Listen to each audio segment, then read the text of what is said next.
Alright, everyone. It's I've had a long day. I basically went to a Rutgers game to help celebrate my cousin's birthday, and just not doing much really.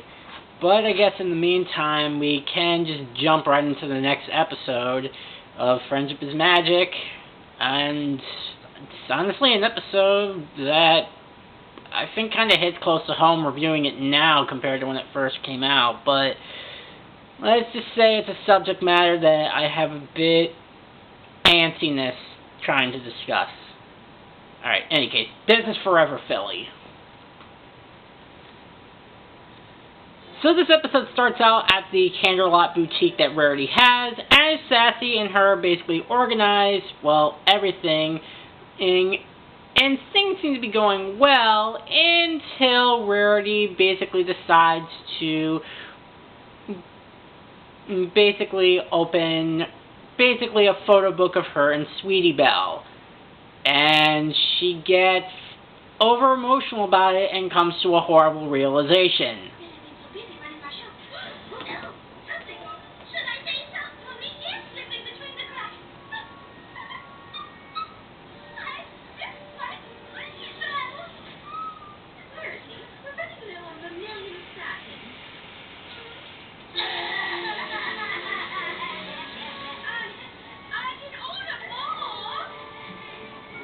Well, also it's good to know that Sassy also changed. But yeah, so it seems we're now at the point where Rarity is starting to miss Sweetie Belle. And this is what we pretend we were storing for princesses.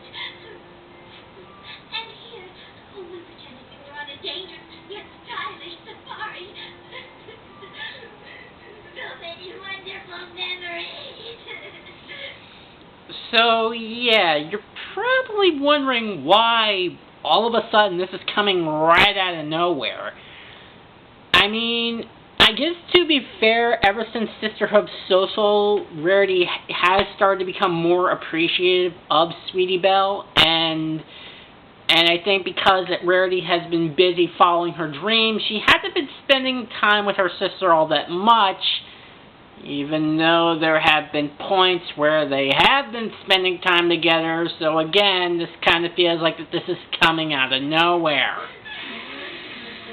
And I think at this point you probably know where this is going to go, as Rarity basically decides to go to Ponyville and check up on Sweetie Belle and basically spend time with her.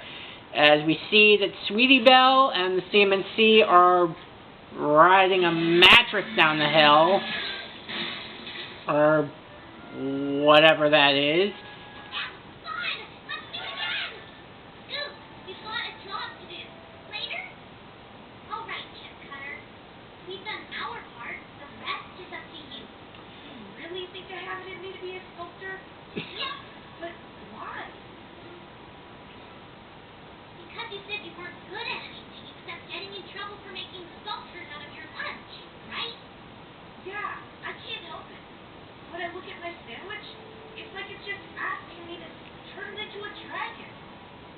You know, I'm starting to notice, looking at the CMNC, I'm honestly starting to notice that Sweetie Belle's kind of taking more of a leadership role, and is usually the one that figures out what the ponies' destinies are, and I think Apple Bloom's taking more of a back seat. A little something interesting to note on. So the pony figures out that, oh hey, he is a sculptor, and he earns his cutie mark because of it. Lots of it, so that's nice to know. But when the CMNC get back to the clubhouse, Rarity ends up barging in. Well, actually, no, that's a lie, because I'm going to spoil a little bit further.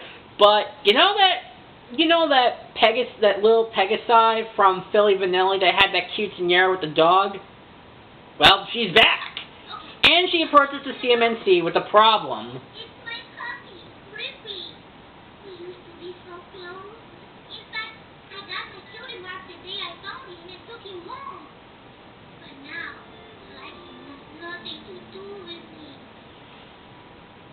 Well, I probably can tell where this is going, but anyone who has owned a dog knows that dogs are very loyal, and they will love you no matter what. Unless you're somebody else entirely, but I digress. Don't you worry. So the CMNC wanted to offer up to help, but as I said and kind of spoiled it before, Rarity ends up barging in and basically tells Sweetie Belle, hey listen, I want to make up for lost time, I want to spend the day with you. So sorry, dear. You're tiny. I didn't even see you there. And you get carried away with my entrances. Rarity, what are you doing here?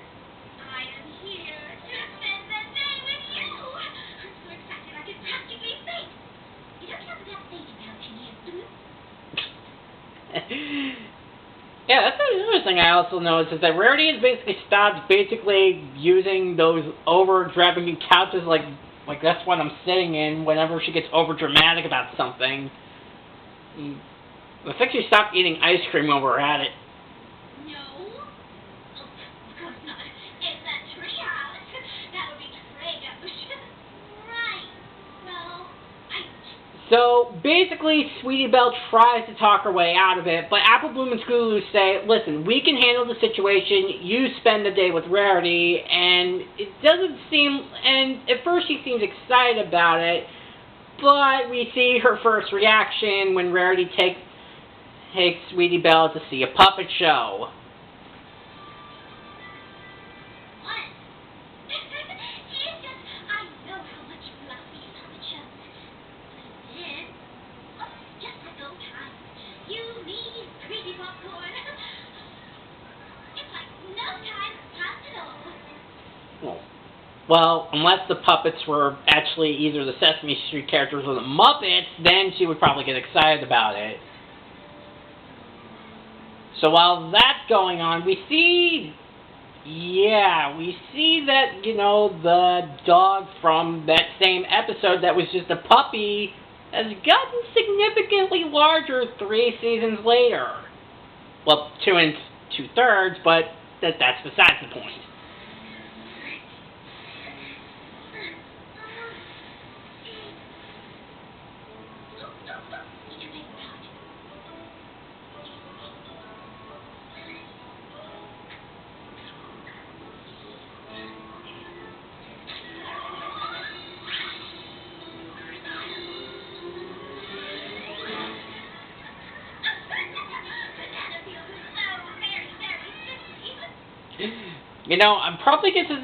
I think this is probably the moment that parents who are either bronies or Pegasisters are enjoying the show, and their kids are looking at their parents like, why are you enjoying this? That's probably the only reaction that I'm thinking of at the moment. Funny because it's true. Hey, you said it, Rarity, not me. But as you can tell, Sweetie Belle is not really enjoying it. Guess they just prefer Black Box experimental fingers. What? Since when? I don't know. It's no big deal. This is great. So, yeah, you could probably pinpoint exactly where this is going to go, where Rarity is going to basically try to show off the things that she and Sweetie Belle did together when she was younger, but now that Sweetie Belle is much older, she doesn't really have much interest in it. Okay, we're here.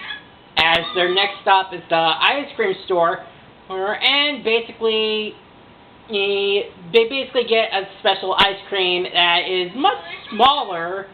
As in, I think it's probably about this big. Like, I could literally fit it in that, and if you close one eye, it's that tiny. But it pretty much only goes to show that yet again, Sweetie Belle doesn't really have an interest. And eats it in one gulp. That was, one tasty bite. Still a little hungry, though. We can get another sundae. Chunks with rainbow sprinkles on it. I was thinking something more like a salad. Salad? When did you get so practical?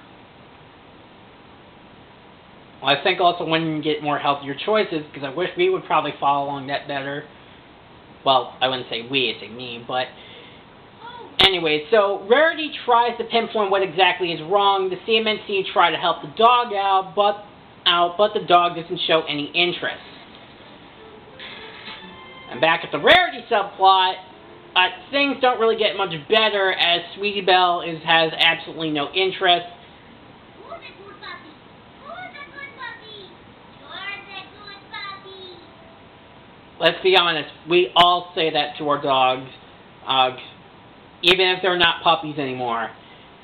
But yeah, so basically this is another one of those slice of life episodes where really nothing a whole lot happens, but you kind of get the idea where things are going.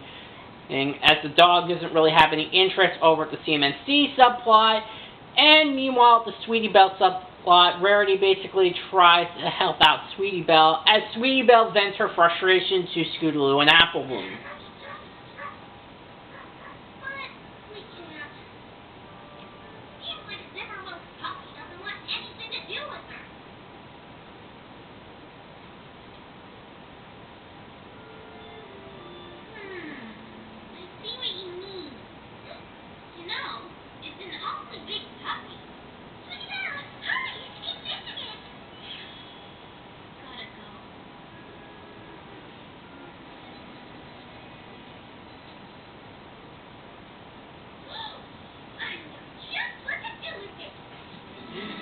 And it's a photo shoot, and let's be honest, this is probably my favorite part of the episode because it's just basically the reactions that Sweetie Belle just gives, just the same, like, deadpan face in all the photos, even though she's dressed up as an adorable lamb.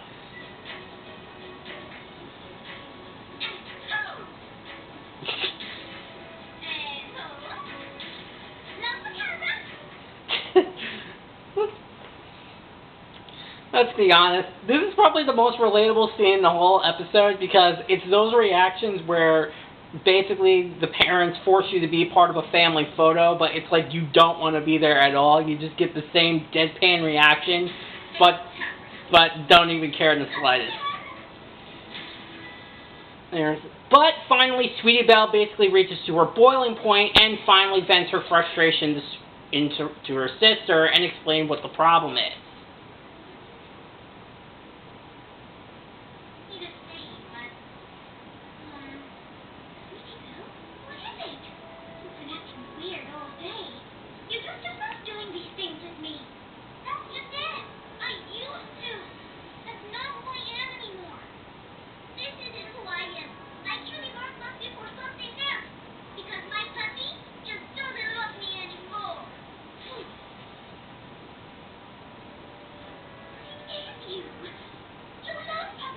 It's time for bed. Really? If you still think I like doing this stuff, then maybe you don't know me at all.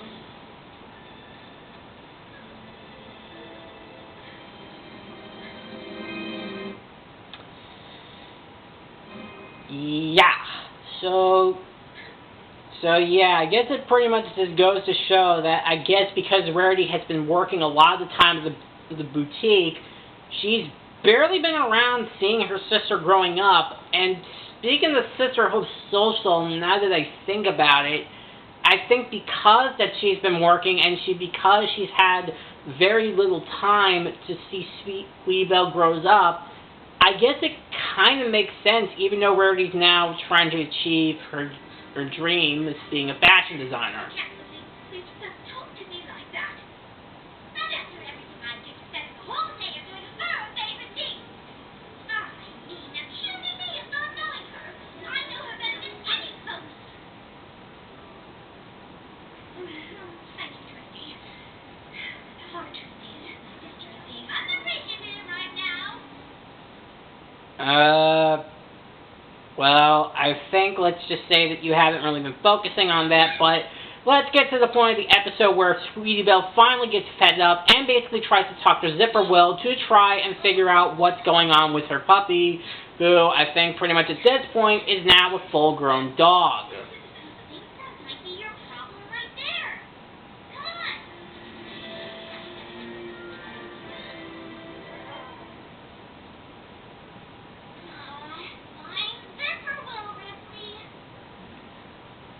Also, I'm just realizing it now. The dog's name is Ripley. Now immediately I'm just thinking Ripley from Aliens. What? What? Is Isabel? What? It's hopeless. Sweetie Belle! Isabel! We're sorry we haven't figured this out yet. Don't worry, girls. I think I cracked this one. There she is. Oh dear, really should have changed. No matter. I'm going to give quite the talking to. Right after she's done with her conversation. And excuse the poor manners after all. Okay, Zipperwell. What do you see? My puppy? That's not what I see.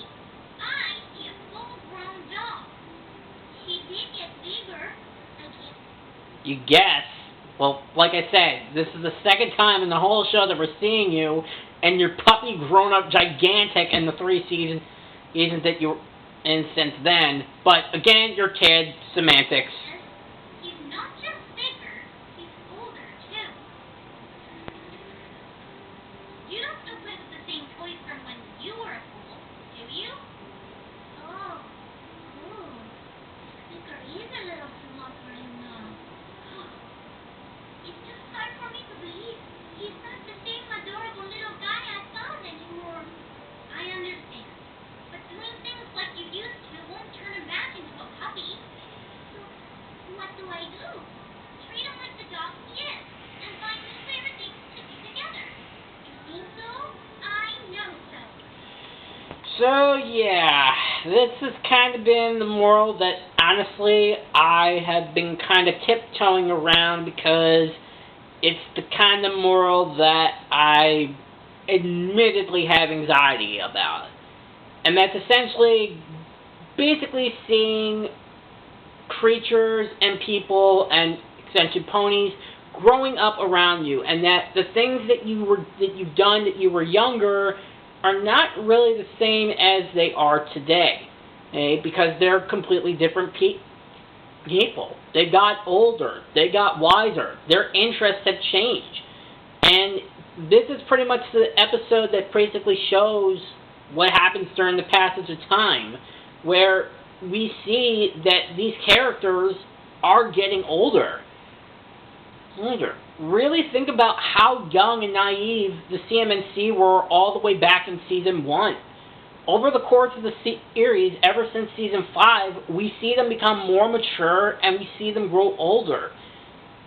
It's not just the main 6, but even the side characters we see are getting older and their character traits are changing. This episode does a great job of showing the passage of time, and if you're related to somebody, the things that they used to do when you're younger, they probably won't have interest in it when they're older. So I think this episode really hits the nail on the head, as Rarity basically pops out of the bushes, still wearing the flower outfit, and basically apologizes to Sweetie Belle for not realizing it sooner. You are so right. About the dog? Yes. But about us, too. The truth is, I know you're not even Sweetie anymore. But it's just, the last time we did all of those things together, I didn't realize it was going to be the last time. I love doing those things with you. It's hard for me to let that go. Oh, Rarity. I love being with you too. That will never change. But maybe we could just try to do different things together?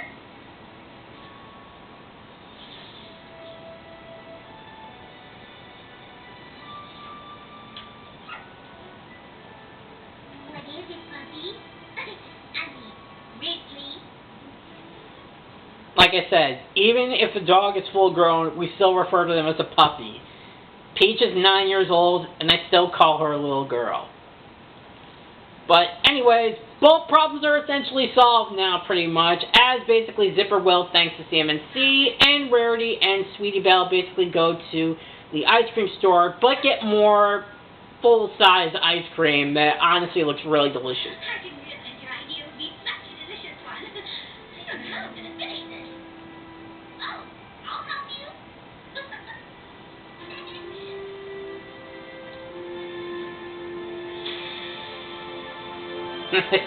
And it ends with an adorable picture. So that was Forever Philly, and I think it's a good episode. I mean, yeah, not really a whole lot happens. You kind of figure out where the plot point is, but I think at this point it's pretty much the journey and the destination is what's more important, even if the plot is predictable. And really, I think the episode's greatest strength is basically showing the passage of time. It does a great job of showing that our characters are getting older, they're getting wiser, they're getting to different interests. We see these characters changing from who they were all the way back in Season 1.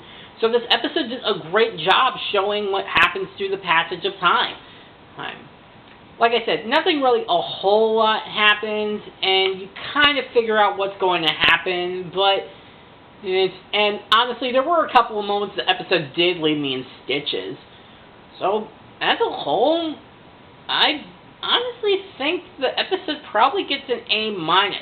I think probably the only thing that bogs the episode down a bit for me is probably just the fact that, Rarity realizing that she's not spending time with Sweetie Belle, even though she's had a couple episodes where they've had interactions, and so that kind of bogs it down a bit, but it doesn't really hurt the episode.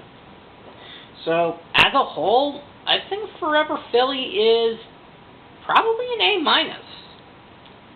Alright, so I guess there's nothing really else to say. I enjoyed the episode. I'm Floodcan Gamer, and next time we will take a look at